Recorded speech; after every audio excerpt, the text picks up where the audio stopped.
Okay, so I believe this is the last one. Hunger by Enrique Lopez. A young penny-starved man takes on a simple job and it costs him more than he has. So I'm pretty sure this is the last one that we have to do. I know we did this one. I know we did this one. This one as well. And this. So yeah, definitely that is the last one. So we'll just start with that. Animal cruelty, body horror, cannibalism, eating disorder, starvation, gore, and isolation. It says 30 minutes, but we'll see exactly how long it takes. Oscar tried to shake off the pounding in his head. He challenged the knight to see who'd stay up. Stay up longer, and the weight of an overdue red notice ensured his win. After ruining all his job interviews last week, the young man was inspired to open up a trending gig app. He winced and blinked. Each click in his skull ticked closer to an irreversible hour. Honestly, his head was exaggerating. He began his search of anything to let the landlord know he was making an effort. He filtered for jobs with little to no experience and a payout range too high for the expected skill level. He saw a few. Which one did he check? Something TV show performance or acrobatic skills? I guess acrobatic skills, I don't think it matters, really. Oscar couldn't possibly fake being a juggling trapeze performer. He went back a page. What else popped up? Okay, so we had to pick that. Okay, a theme TV performance with TV show performance. Oscar knew nothing about the show, but did have a clue on fans being particular about the details. They probably quizzed him fast. Gotta be something that wasn't so specific. He kept scrolling.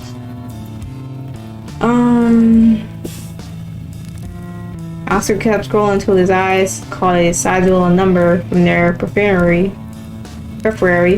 He struck the link, and the page flashed open. An urgent need of a pet sitter for a couple of days. No experience required. X000.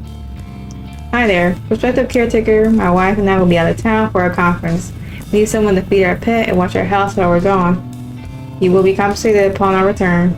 If you're seriously interested or want additional details, call this number. Henry and Frida Glacier.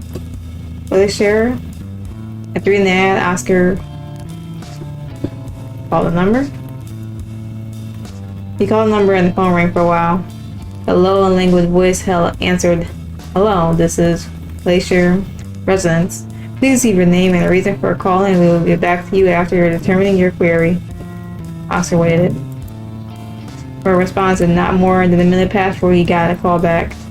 The same unspirited voice as before began. "Hello, this is Henry Fleischer. Oscar, is it? Are you calling about our little job posting?" "Yeah, that's me." "Hey, definitely do it. Quick question though. Are you really paying as much as listed on the app?" "Oh yes, of course. My wife and I are desperate for someone at this very moment. Most applicants had some hesitation with being escorted to our local and partying with their phones. We simply want to keep our privacy." "That's it?" Oscar's impatience was too evident. He looked at himself. "None of that should be a problem. Anything else you need me to know about?" There was a pause. Let's see. I don't see a loss. Let's see. Did he give him a bad vibe? Oh, it didn't. So obvious? Okay. He just had to sit and listen. If only he waited. Okay. Yes. Let me just run through the rest. Oscar sighed in relief. Man continued with a pleasant readiness. As I said, leave your electronic devices. We will send someone to get you. I hear. It's important you stay inside until you return. Our surveillance will ensure this. If violated, it will affect your compensation. Additionally, a bed and food will be provided, so you shouldn't be hurting for proper rest. Are any of these asking for too much? So all sounds good to me. Thanks for our weekend without my phone. Heck, he cleaned wanted to build a statue in their name for how much they were paying. Alright then, we will send. The next day, Oscar waited in the morning outside of his shabby apartment complex until a smooth black car came to take him. In a single moment, he grew drowsy and shut his eyes. He slept. Our vagrant gasped as if he woke from a dream. He was standing in a fairly sized living room. To the left was an arched doorway, and he caught a glimpse of a sink and door sat on the other side. The most obvious sight was a dark hallway cutting through the center of the lounge. He straightened himself and promised to check that one last. Oscar noticed. Oh. A signed letter on the stand. It read, "Hello, Oscar. Please remember, you're a pet once a day. If you don't, it will get restless. Food is in the fridge. Will not eat anything else. It must be hand-fed. If anything happens to our beloved companion, you must replace it. Henry Frieder Fraser." He snorted and wondered why they wrote this at all. There was no way he'd mess up this trivial errand. Oscar looked towards both ends of the room.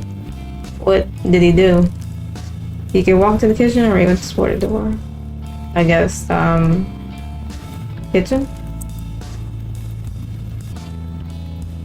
He walked into the reasonably proportioned kitchen and found the fanciest countertop and sink combo he ever seen. He rose all over, polished dining table, and the steel fridge. His curiosity wandered around, and he decided to go up a drawer of the cupboards or go over to the drawers and cupboards. Austin went to check the drawers, the cupboards, and pantry, and only found a mass array of kitchenware, cleaning supplies, and a first aid kit. No snacks at all. Oscar rolled his eyes and shut the drawers. Dining room table. He goes over to the dining table, lowered in velvet tablecloths and a golden okay. There wasn't anything worth seeing. He turned away before his thoughts lingered on the lack of windows. Oscar finally focused on the object of his obligations. Walked over to the steel fridge, towering in his daunting physique. He slowed his step when he got closer. Stomach loud, heinous roar, and he wondered why he hadn't noticed his hunger sooner. He thought it'd be better to check this last, but his hand was already gripped to the handle. He opened the fridge. And immaculately ordered across 2 shelves were 11 glass containers. Inside of each unit with glassware were 4-ounce handfuls of ground beef. It had to be. One speckles of fat had a garnished tone. Not a single one was spaced out of line from another. The waiting order wrenched him back to the rest of his senses. He closed the fridge and flew from it.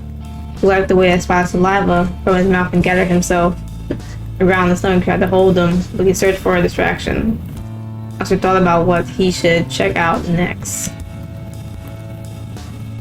He held it about a crack wide and pushed. The bedroom was ordinary with a not so fancy bathroom. At least he was impressed by how small the bed was. How the 2 people sleep on the same. It must have been a guest house. Once in the living room, Oscar realized that he hadn't found the pet he was supposed to feed. The hamster, snake, or whatever it was supposed to be was probably getting hungry. The hallway's penumbra held the answer, and the man headed to its entrance. Flipped the switch and bulbs came on without a single tick or a subsequent buzz. The silence darkened the black maw waiting at the end of the hall.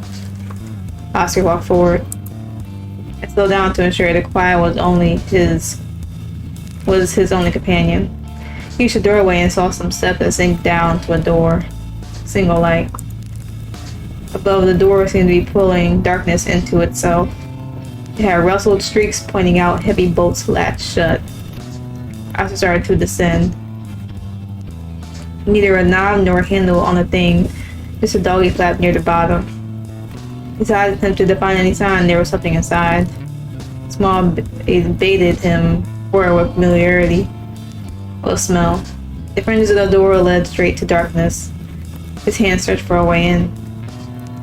Hey there, buddy. You hungry? Nothing reacted to his calls. Knock? I was carefully tapped twice, letting out a ring. He swore he felt after it left his ears. The microscopic sounds of his clothes brushing against his skin made him far too aware of his own heartbeat. Something fell forward and his forehead became taut. There was nothing else. Nowhere to be. What was he doing here? He stressed. He backed away from the door with his eyes still locked onto it. Oscar returned up the stairs. He pondered on the lack of information about the beloved pet, though honestly it didn't matter. He was just there to feed it. Couple of burger patties for a few days, then he have his cash. On the top of the stairs, hunger and stagnation announced their arrival. He had to get started on his job before he passed out, even if he wasn't so sure there was anything alive down there.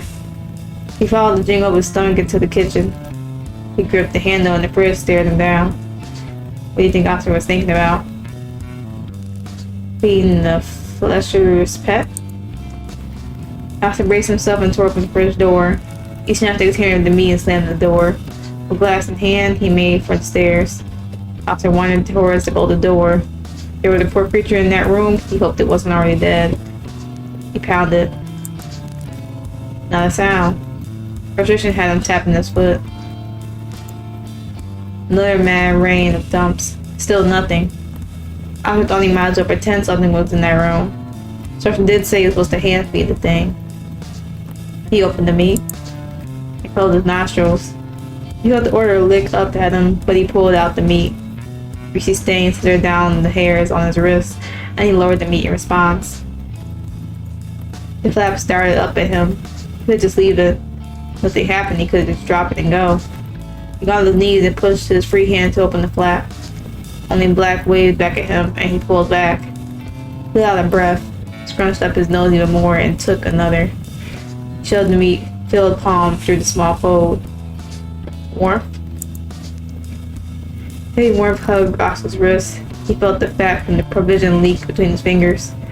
Tail of oil left a tingle where they ran. Oscar shuddered at one more breath. Hey there, bud. I got something to eat. He pierced further in. Stopped halfway down his forearm. You might like this one. Oscar's arm began to ache and he rested on the hard edge of the opening. He unclenched his nose and the smell started its invasion as he breathed in and out. Why? Cried out from the other side of the hole. Oscar stiffened, and disbelief settled in. His response? His surprise bridged into answers for questions he'd been asking, but none could form a picture. The sound dragon responded to his curiosity.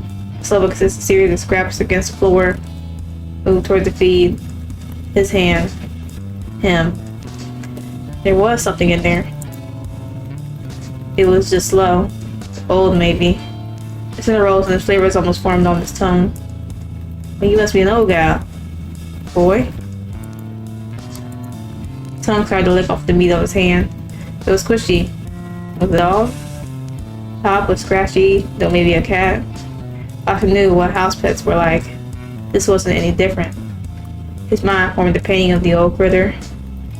Tongue scooped the last of the meat and the only passed for a healthy drop, signal reprise. Happy boy? Oscar didn't wait to pull his hand back out and grab the tray. Realized he stood up, his breath was rushed. What was the problem? It was the cat or something. As he felt it, he knew it was just some dog. Or his cat. Whatever. What was he worried about? While he wandered, the fetid aroma on his fingers staggered him silly, and he strolled upstairs. He still leaving behind the smothering pressure. After a meditative wash, Oscar laughed about his little freak out. What else did the man wonder about? Fixing that meat. Oscar wasn't always a fan of beef, but could eat it if he had to. He headed to the kitchen and his appetite grew as he nerfed the fridge. He just didn't know what the meat was made of. Hearing the surprise from earlier, it was all they had, but was he really going to eat it? Well, he tried to turn away, but his craving shackled him to their desire. The meat was on the other side. He could just take it. Someone would thank him. He didn't want this. Food was for the pet. It's probably the only thing he got to enjoy in this lonely room. Fatigue engulfed him and laid him out on the bed. He was at ease with the chore and trusted him. But the anything before, he had to get it done no matter what, and it looked like it wouldn't take much. He just hoped the boredom wouldn't kill him before then. He was still hungry, so he ate sleep for dinner. Teeth protruded out from his ribs into abdomen. After stroked the rolls until his whole hand plunged into the cavity. Your name, I crushed his eyes flashed open while he struggled through air. He caught it and relaxed, but didn't feel like it slept at all. What did Oscar do? Easy, old gal. He grabbed one of the remaining 10 containers and hauled it down the stairs. Plopping the portion to his hand, he whistled and called the dogs to the door. He raised his arm for the old girl to receive their dinner. Waited for a while. Eventually, a tongue emerged to claim its meal, slurping away every piece it could find. Gradually, every lick grew into discomfort after a while, but Oscar handled it. Eventually, he avoided contact with his grimy hand from the clean upstairs. Listen to his stomach. Our meager companion took one of the 8 rations and set it on the dining table.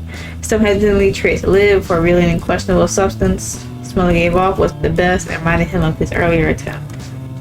He fumbled the unit into his palm and held it up. Yellow ting streaks straddled the portion, followed the obscene trails, rotating the clump when he reached the edges. Nose pinched. He brought up the wall to his lips. Initial gag forced Oscar to steel himself, and he bit down by the mouthful. Chewing it reminded him of the first couple of bites of gum before his saliva wears it down. However, this thing never wore down, but it went down far too easily. As he lifted the glassware, he felt the emptiness grow inside of him. Bring food to the thing downstairs.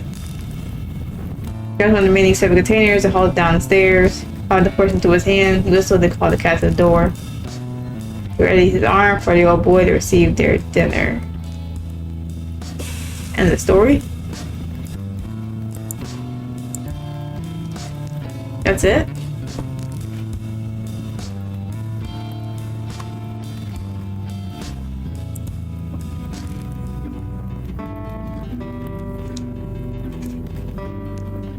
I guess that's it. Surprised, it said 30 minutes, but all right then. I guess that's a story. All right, that was the last story for Pharaoh Campfire Collections. We'll just check the credits out real quick. Here are the authors and the designers, additional resources, composers, and such. So that is that. Of course, this game will be in the description below if you want to check out the other stories. If you did not see the earlier videos I made for this game, I pretty much covered every story, I believe, in like 4 videos. I know 2 of them are really short. If you enjoyed this video, of course, do not hesitate to like, share, comment, subscribe. If you want to play this for yourself, like I said in the description below, you can play them in any order you like. I did it from shortest to longest in a way. But I am done here with these series of stories. So again, hopefully you enjoyed, and hopefully you had a good day, good yesterday, and better tomorrow. And I will catch y'all in the next video.